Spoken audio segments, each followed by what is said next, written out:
Ramadan di Tanah Melayu punya satu tradisi yang membuat malam jadi penuh cahaya. Tradisi itu disebut lampu colok. Ramadan selalu menghadirkan suasana yang berbeda di setiap daerah.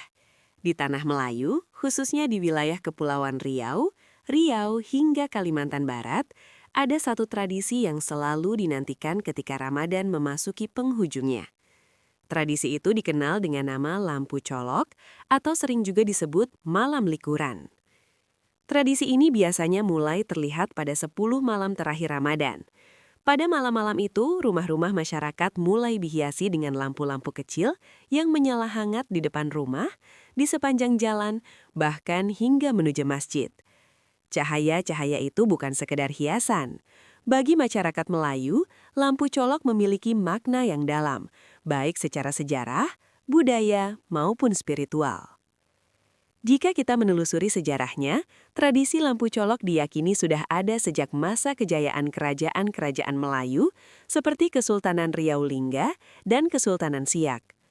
Pada masa itu, lampu colok bukanlah dekorasi seperti sekarang, melainkan alat penerangan yang sangat penting bagi kehidupan masyarakat. Pada malam-malam ganjil Ramadan atau yang dalam tradisi Melayu disebut malam likuran, masyarakat biasanya pergi ke masjid untuk memperbanyak ibadah. Jalan-jalan menuju masjid pada masa itu masih gelap karena belum ada listrik seperti sekarang. Oleh karena itu, masyarakat menyalakan lampu dari bambu, damar, atau obor sederhana untuk menerangi jalan. Lampu-lampu itulah yang kemudian dikenal sebagai lampu colok. Seiring berjalannya waktu, tradisi ini berkembang bersamaan dengan penyebaran Islam di Tanah Melayu.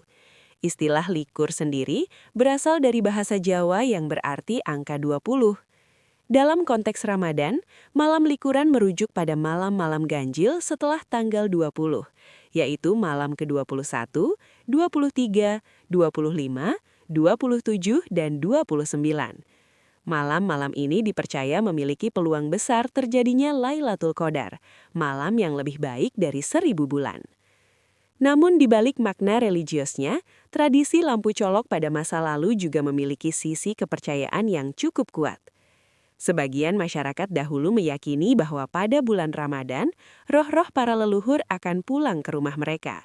Oleh karena itu, rumah harus diterangi dengan lampu colok sebagai bentuk penghormatan dan petunjuk jalan bagi para leluhur tersebut. Kepercayaan ini merupakan bagian dari tradisi dan mitos yang hidup di tengah masyarakat lama. Namun demikian, seiring berkembangnya pemahaman keagamaan, makna lampu colok kemudian lebih ditekankan sebagai simbol kebersamaan, warisan budaya, serta pengingat akan pentingnya cahaya iman dalam kehidupan manusia. Di desa-desa Melayu tempo dulu, lampu colok menjadi bagian penting dalam kehidupan sehari-hari. Lampu ini biasanya dibuat dari bambu seperti obor dan menggunakan minyak sebagai bahan bakarnya. Lampu colok diletakkan di depan rumah atau di tepi jalan. Cahaya lampu colok tidak hanya menerangi malam Ramadan, tetapi juga menemani aktivitas masyarakat.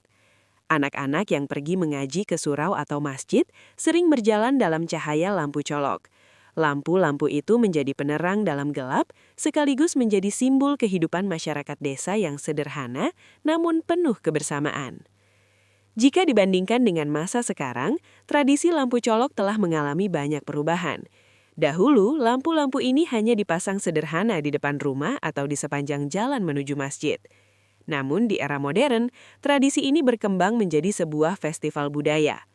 Sejak sekitar tahun 1980-an hingga 1990-an, beberapa pemerintah daerah mulai menjadikan lampu colok sebagai bagian dari festival Ramadan. Di beberapa daerah seperti Bengkalis, Batam, dan wilayah lain di Riau, masyarakat bahkan membuat menara-menara lampu colok yang tinggi dan megah. Susunan lampu tersebut sering dibentuk menyerupai masjid, kaligrafi ayat suci, atau berbagai ornamen Islami. Namun di balik kemeriahannya, ada nilai yang jauh lebih penting dari sekedar festival. Tradisi lampu colok juga mengandung nilai religius yang sangat kuat.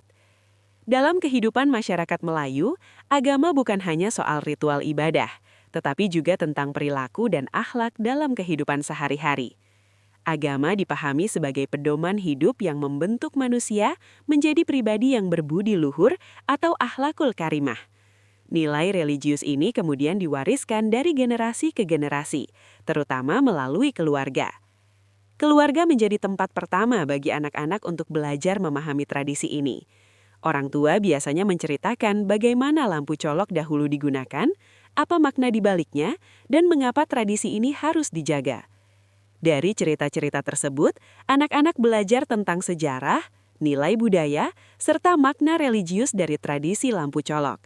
Dari sinilah tumbuh rasa bangga terhadap warisan budaya nenek moyang, sekaligus kesadaran untuk menjaga tradisi tersebut agar tetap hidup di masa depan. Pada akhirnya, lampu colok bukan hanya tentang cahaya yang menerangi malam Ramadan. Ia adalah simbol kebersamaan, warisan budaya, dan juga pengingat bahwa dalam kehidupan, manusia selalu membutuhkan cahaya-cahaya iman, cahaya tradisi, dan cahaya kebersamaan. Dan setiap kali lampu-lampu itu menyala di malam likuran, masyarakat Melayu seolah sedang menghidupkan kembali cerita lama tentang Ramadan, tentang leluhur, dan tentang cahaya yang terus diwariskan dari generasi ke generasi.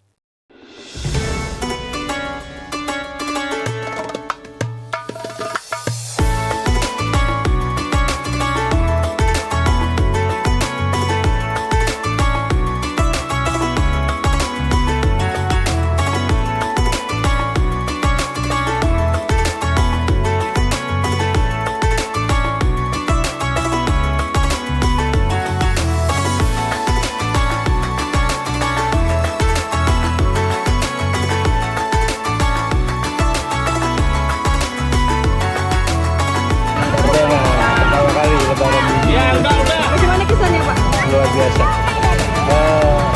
Banyak aspirasi dari teman-teman pegawai Bandara Dapur, makanya kita menyalurkannya lewat tradisi yang mesti kita lestarikan. Tapi luar biasa antusias masyarakat. Akhirnya kami melestarikan budaya Melayu.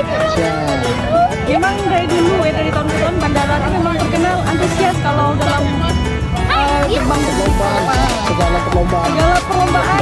Orang Dapur mesti tahu Bandara Dapur memang selalu kompak, Pak. Saya ikut ini juga ya, karena kalau mobil hias itu. Oh iya, kalau mobil siap juga. Ya, takbiran. Mudah-mudahan bisa meramaikan suasana.